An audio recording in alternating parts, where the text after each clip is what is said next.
Herkese merhabalar. Ben Tuğba. Kanalıma hoş geldiniz. Bu videoda sizlere 5 dakikada hazırlayabileceğiniz pişmeyen pasta tarifi vereceğim. Mutlaka sizlerin de denemenizi tavsiye ederim. Deneyin ve tadına bakın. Tarife başlıyorum.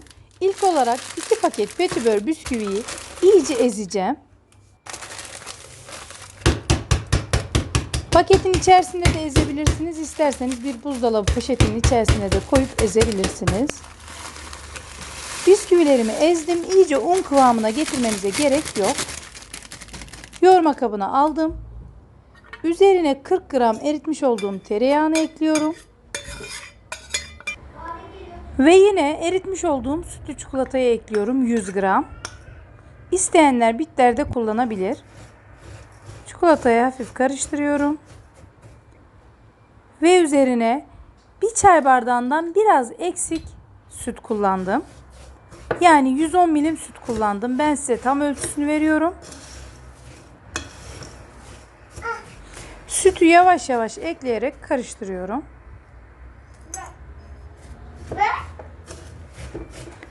Biraz kaşıkla karıştırdıktan sonra kaşığı çıkarıp elimle yoğurmaya başlıyorum.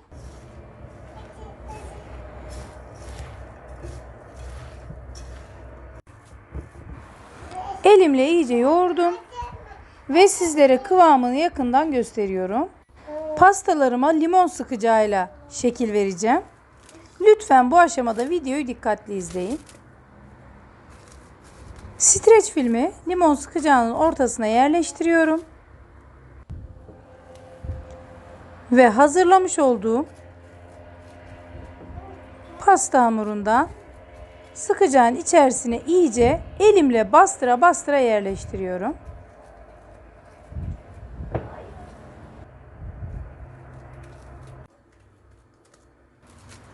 Tamamen yerleştirdim ve hafif kenarından asılarak çıkartıyorum.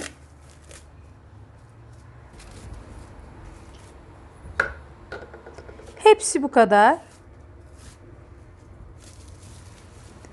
Ve pastamı servis tabağına koyuyorum. Ufak bir hatırlatma yapmak istiyorum. Lütfen videolarımı beğeniyorsanız kanalıma abone olmayı unutmayın.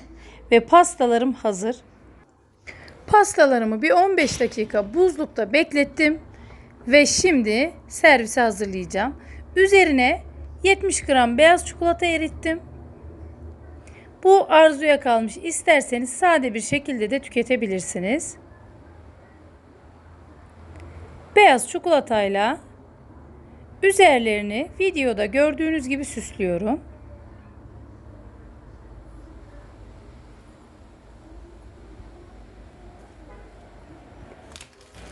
Ve yine pasta süsü kullanıyorum üzeri için. Videomu buraya kadar izleyenler ufak da olsa bana bir yorum yazarlarsa çok sevinirim. Pastalarım yemeğe hazır. Birazdan sizler için tadına da bakacağım. İç dokusunu da sizlerle paylaşacağım.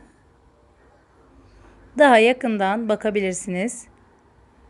Zaten bu görüntü her şeyin göstergesi, gayet lezzetli olduğunun garantisini görüntüsünden anlıyorsunuz.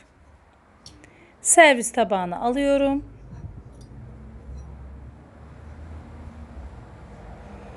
Sizlere daha yakından gösteriyorum.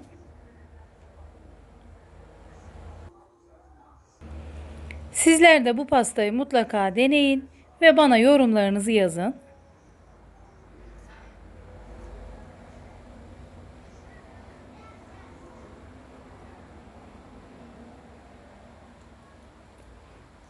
Tadı harika. Yine güzel bir videonun sonuna geldik. Beni izlediğiniz için çok teşekkür ederim. Yeni videoda görüşmek dileğiyle. Hoşça kalın. Afiyetle kalın.